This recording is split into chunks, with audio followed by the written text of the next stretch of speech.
Merci. La parole est à Monsieur Denis Baupin. Enfouir dans la croûte terrestre les déchets nucléaires les plus dangereux au monde. Est-ce vraiment cela, l'excellence environnementale que la France propose au monde? Ce débat, nous aurions aimé l'avoir ici, dans l'enceinte la plus démocratique de notre pays, notamment sur le passionnant concept de réversibilité.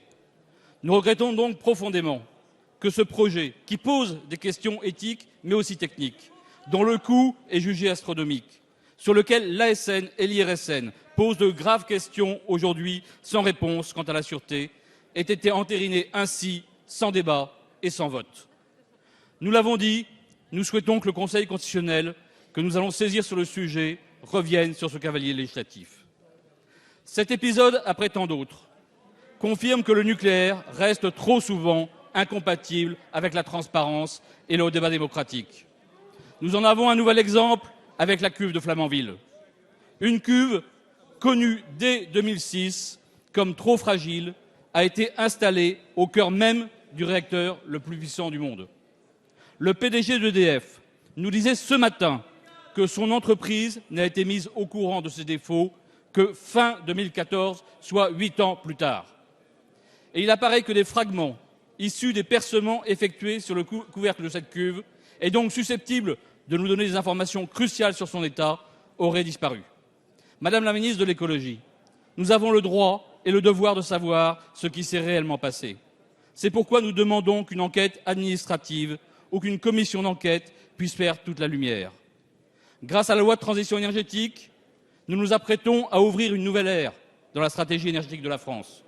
Nous souhaitons que cette nouvelle ère soit aussi celle où la gouvernance nucléaire ne soit plus enfin une zone de quasi-non-droit. Merci, Monsieur Baupin. La parole est à Monsieur le Premier ministre Manuel Valls. Monsieur le Président, Mesdames et Messieurs les députés, Monsieur le député Denis Baupin, la filière nucléaire est stratégique pour la France, pour le climat et pour notre sécurité d'approvisionnement en énergie. Et la refondation de la filière nucléaire nécessite, et Madame Ségolène Royal n'a eu de cesse de défendre cette vision, de lui donner la visibilité, la transparence nécessaire. Elle consiste d'abord à améliorer la compétitivité de nos acteurs et à s'assurer de leur coopération conformément aux décisions du Président de la République le 3 juin dernier. De ce point de vue-là, d'ailleurs, Monsieur le député, vous le savez, vous y avez participé pleinement. Le débat parlementaire sur la loi de transition énergétique a permis ce débat transparent, notamment pour ce qui concerne l'objectif de faire passer la production, la part du nucléaire dans la production électrique de 75% à 50% à l'horizon 2025. Cette refondation nécessite aussi de la visibilité sur les grands projets. C'est votre question. L'EPR de Flamanville d'abord. Il s'agit d'un projet stratégique qui doit être mené à bien et en répondant aux exigences de sûreté fixées par l'autorité de sûreté nucléaire à laquelle le gouvernement réaffirme toute sa confiance. Des échanges approfondis, vous le savez, sont en cours entre les industriels et l'autorité de sûreté sur la cuve de l'EPR. Ils doivent se dérouler dans la confiance et les résultats sont attendus pour le mois d'octobre. Le stockage des déchets radioactifs est également un sujet majeur pour la filière. Les déchets nucléaires existent. Le choix de procéder au stockage en couche géologique profonde, située en Meuse et en Haute-Marne, est un choix industriel national qui permet de garantir la sûreté sur le long terme et qui a fait l'objet, je veux vous le rappeler, d'un débat public en 2013.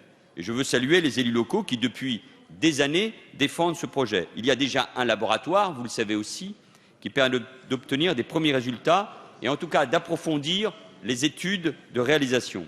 L'amendement relatif au stockage profond des déchets nucléaires sous terre, adopté dans la loi croissance et activité, a été introduit par les sénateurs, puis, oui, retenu finalement dans le texte final de la loi.